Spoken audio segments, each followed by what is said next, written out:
እውቀት what's the purpose of this knowledge? ጥቅሙ ምንድነው ይሄ እውቀት?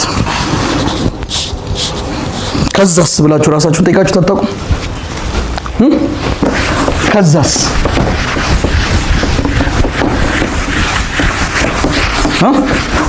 ከዛስ ካወቃችሁ በኋላስ በቃ ሰፈር ነው ቁጭ የምትሉት?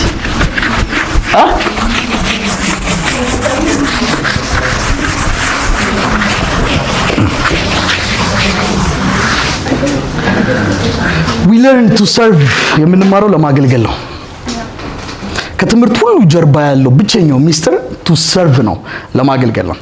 የሰው ልጅ ወደዚህ ምድር የተላከበት ብቸኛው ዓላማ not to make money ገንዘብ ለመቁጠርና ገንዘብ ለመስራት አይደለም፣ to serve ለማገልገል ነው። to live for others ለሌሎች ለመኖር ነው። ያልተማረ ለሌሎች መኖር አይችልም። ህይወት ደግሞ አስደሳች የምትሆነው when you learn for others or when you live for others ለሌሎች ስትኖሩ ብቻ ነው። የህይወት ትክክለኛውም ትርጉምና ጣዕሙንም አንደርስታንድ የምታደርጉት ለሌሎች መኖር ስትችሉ ብቻ ነው። ከእናንተ ያለፈ ህይወት ሲኖራችሁ ብቻ ነው።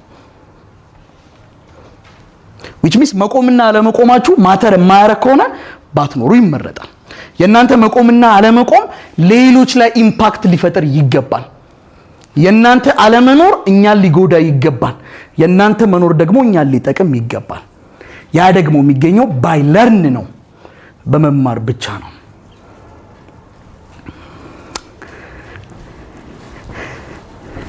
እንጀራውን ለመሸጥ ጥሩ ምላስ ካላችሁ በቂ ነው። እንጀራውን ለመጋገር ግን መጋገርን መማር ያስፈልጋል። አገልጋይ ማለት እንጀራውን የሚጋግረው ማለት ነው ቤት ውስጥ። ያንን ለማወቅ ደግሞ እንዴት እንጀራ እንደሚጋገር you have to know that ማወቅ መቻል አለባችሁ።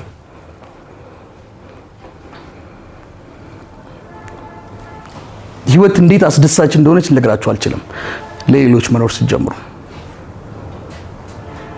you have to learn መማር ይግድ አለባችሁ ማለት ነው። to live for others ለሌሎች ለመኖር። ዛሬ ከኔ ጋር ፊዚክስን እንጀምራለን። እንግዲህ 11ኛ ክፍሎች ዩኒት 4 ላይ ነው ያላችሁት። 12 እርግጠኛ አይደለሁም፣ ግን ከታች ነው የምንጀምረው። ከዜሮ እንጀምርና ወደ ላይ እናመጣዋለን። እንግዲህ ፊዚክስ ውስጥ ብዙ ጽንሰ ሐሳቦች አሉ።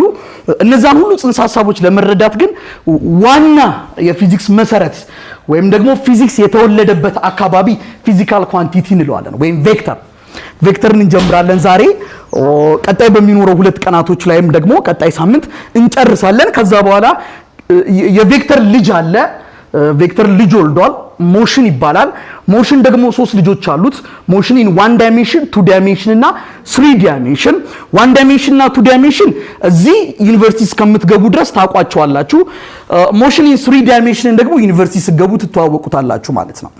እነዚህ 1D 2D እና 3D የሚባሉት የሞሽን ልጆች ደግሞ ሌላ ልጅ ወልደዋል፣ ዳይናሚክስ ይሰኛል። ዳይናሚክስም ደግሞ ልጅ አለው፣ 3 ልጆች ወርክ ኢነርጂ ፓወር ይሰኛሉ። እነዚህ ወርክ ኢነርጂ ፓወር ደግሞ በጋራ አንድ ልጅ ወልደዋል፣ ሲምፕል ማሽን ይባላል። እንደዛ እያለ ስሩ ፕሮግረስ እያየነው እንመጣለን ማለት ነው። ዛሬ ግን ቬክተር የሚለውን ጽንሰ ሐሳብ እንጀምራለን። እንግዲህ ቬክተርን ስንጀምር ቬክተር የተወለደበት ሰፈር ወይም አካባቢ ፊዚካል ኳንቲቲ ይሰኛል። ከዚህ ነው የምንጀምረው ዛሬ ፊዚካል ኳንቲቲ። ከዚህ በፊት ፊዚክስ የሚመቻችሁም የማይመቻችሁም፣ ፊዚክስ የሚገባችሁም የማይገባችሁም ልጆች ዛሬ እንደሚገባችሁ እርግጠኛ ነኝ። ትንሽ የትኩረታችሁን ብቻ ስጡኝ። ማዳመጥ ነው። ስንጨርስ ትጽፋላችሁ። አጻፉት፣ ዝም ብላችሁ ብቻ አዳምጡኝ። ፋይናሊ ትይዙታላችሁ። ደብተራችሁን ዝግት አድርጉት። ካጠገባችሁ ያለው ልጅ የምትወዱት ከሆነ ደብተሩን ዝጉበት፣ የምትወዱት ከሆነ ብቻ ዝግት አድርጉበት። እሺ፣ ፊዚካል ኳንቲቲ what does mean ፊዚካል ኳንቲቲ? ፊዚካል ኳንቲቲ በአማርኛም በኦሮሞኛም ቀጥተኛ ትርጉሙን ንገሩኝ። what does mean ፊዚካል ማለት ምን ማለት ነው? ፊዚካል አለው ልጁ። ፊዚካል ምን አለው? አካል አለው። ፊዚካል አካል የሚነካ የሚዳሰስ። ኳንቲቲ what about ኳንቲቲ ምን መጠን ወይም ደግሞ ኳንቲቲ በቁጥር መቀመጥ የሚችል፣ ኳሊቲ በቁጥር መቀመጥ የማይችል። so this physical quantity አካል ነው፣ በእጅ የሚዳሰስ የሚነካ። ኳንቲቲ በቁጥር መቀመጥ የሚችል ወይም መለካት የሚችል። so this physical quantity is a property of ፕሮፐርቲ ኦፍ ማቴሪያል ማቴሪያል ፊዚካል ኳንቲቲ የምንላቸው የአንድ ማቴሪያል ፕሮፐርቲ ናቸው። የአንድ ማቴሪያል ማለት በእጅ ሊነካና ሊዳሰስ የሚችል የአንድ አካል ምን ባህሪ ወይም ፕሮፐርቲ ማለት ደግሞ ስለ አንድ ነገር ዲፋይን ለማድረግ የምንጠቀማቸው ተርሞች ወይም ደግሞ ወርዶች። ፎር ኤግዛምፕል ዳኒ ታውቁታላችሁ ወይ? ዳኒ የትኛው? ዳኒያ አጭሩ ባህሪ ነው። ዳኒያ ጤም የሚለው ባህሪ ነው። ዳኒያ ወፈር የሚለው ባህሪ ነው። ዳኒያ ቆንጂየው ባህሪ ነው። not only that ዴስኩን አቀብለኝ እስኪ የትኛውን ዴስክ? የብረቱን ነው የእንጨቱን ነው? ቡኒውን ነው ጥቁሩን ነው? ትልቁን ነው ትንሹን ነው? አንድን አካል ዲፋይን ለማድረግ ወይም ስለ አንድ አካል ማብራሪያ ለመስጠት የምንጠቀማቸው ወርዶችን ፕሮፐርቲ ወይም ባህሪ ይላቸዋል። አንድ አካል በሁለት አይነት መንገድ ሊቀመጥ ይችላል። አንደኛ ቤዝድ ኦን ኳሊቲ ሊቀመጥ ይችላል፣ ከጥራቱ ሊቀመጥ ይችላል። ሁለተኛ ደግሞ ቤዝድ ኦን ኳንቲቲ ሊቀመጥ ይችላል፣ ከብዛቱ አንፃር ሊቀመጥ ይችላል። ፎር ኤግዛምፕል ዳኒ ታውቀዋለህ ወይ? ዳኒ የትኛው? ዳኒያ ጠይሙ በቁጥር ይቀመጣል? አይቀመጥም። ኳሊቲ ነው ማለት ነው። ዳኒ የትኛው? ዳኒ ቆንጆ በቁጥር ይቀመጣል? አይቀመጥም። ኢትስ ኦልሶ ዋት ኳሊቲ። ዳኒ የትኛው? ዳኒ አጭሩ በቁጥር ይቀመጣል? አይቀመጥም? ይቀመጣል። ለምን? በሜትር ይለካል? አይለካም? ይለካል። ኳንቲቲ በቁጥር መቀመጥ የሚችል። ዳኒያ ወፍራሙ በቁጥር ይቀመጣል? አይቀመጥም? ይለካላ? ይቀመጣል። ኳንቲቲ ብለን እንጠራዋለን ማለት ነው። ተስማማን አይደለም? ስለዚህ እኔና እናንተ የምናጠናው ኳሊቲ ነው ኳንቲቲ ነው። ስለ ፊዚካል ኳሊቲ ኬሚስትሪ ያጠናልናል። ፊዚክስ ደግሞ ስለ ፊዚካል ኳንቲቲ which means physical quantity is a property of a material የአንድ ማቴሪያል ፕሮፐርቲ ነው that can be quantified መደረግ የሚችሉ ወይም በቁጥር መቀመጥ የሚችሉ ሊለኩ የሚችሉ ማለት ነው። ኳሊቲፋይድ ደግሞ ብናደርገው በቁጥር መቀመጥ የማይችሉ። አሁን ግን ኳሊቲፋይድ ነው ኳንቲፋይድ ነው? ኳንቲፋይድ። so this physical quantity is divided into two በሁለት እንከፍላቸዋለን based on SI unit ከSI ዩኒታቸው አንፃር በሁለት እንከፍላቸዋለን። ማንናማ based on SI unit means standard international unit ከመለኪያ ያዳቸው አንፃር በሁለት ይከፈላሉ።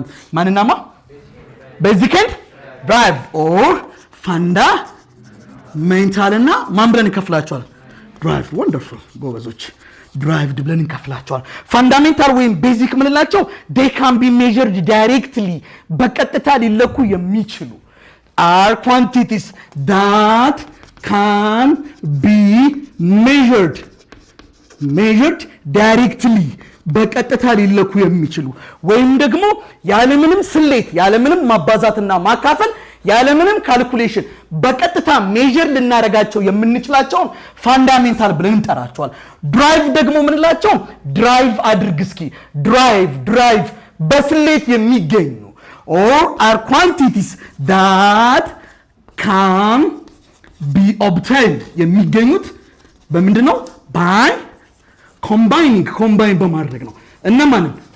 fundamentals by combining fundamental ኳንቲቲዎችን በመቀላቀል ወይም ድራይቭድ የምንላቸው በስሌት የሚገኙ በማባዛትና በማካፈል የምናገኛቸው ድራይቭድ እንላቸዋለን። በቀጥታ የሚለኩትን ደግሞ ፋንዳሜንታል ብለን እንጠራቸዋለን ማለት ነው። ፎር ኤግዛምፕል ፋንዳሜንታል ከምንላቸው መካከል ስንት ሰዓት ነው? 8 ሰዓት ለማለት ይሄ ልጅ አባዝቷል? አካፍሏል? ማባዛትም ማካፈልም ማያስፈልገውም ፋንዳሜንታል ነው። you see time ስንት ኪሎ ሽንኩርት ልስጥሽ?